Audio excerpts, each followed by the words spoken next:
Hi everybody and welcome to 120. 11 tragic days in Middle East once again. This boomerang of peace process is thrown by United States and every 3 to 4 years comes back with more casualty, more heartache. This time 248 Palestinian lives perished, including 66 children sadly.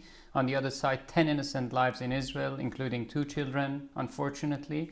And while we were all busy having our oat milks and driving our Teslas and beyond meat in order to get into our carbon emissions, we lose sight that in 11 days with American military hardware, annual military assistance budget of multi-billion dollars, all the aircraft, all the jets, all the gear, 2,000 homes were turned into rubble and dust, not to mention the hospitals and the rest of it. 2,000 homes, multi-story buildings, homes gone, 11 days.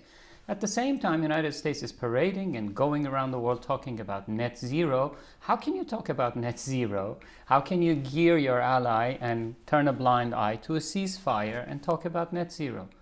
We cannot just measure the carbon footprint of manufacturing and turn a blind eye on the carbon footprint of destruction. Where to better start than to send a bill of the CO2 emissions of these 11 days, including those 2,000 houses and the rest of the infrastructure, to Israel and say we're deducting it from the next year's military budget and assistance figures. That would be nice. And you say, how can we do that? Well, we're measuring the mystery of the protein structure through AI and DeepMind, and many brilliant Jewish, progressive, liberal entrepreneurs and tech entrepreneurs around the world, many of them Israelis as a matter of fact, human rights activists like B'Tselem and all of that, can help with formulating this model and start somewhere. Otherwise, US is just, creating more hot air in all sincerity. To talk about net zero, and yet we don't measure the carbon footprint of wars and emissions and price the CO2 emissions of war.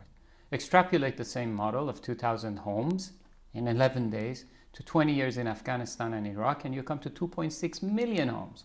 Think about the jet fuel, the gear, the whole mobilization, the value chain. When a tsunami comes, when there's a wildfire in California, it doesn't say, oh, the Jews to the left, the Muslims to the right, the Buddhists to the back, the Christians stay here. No, we're all in this together.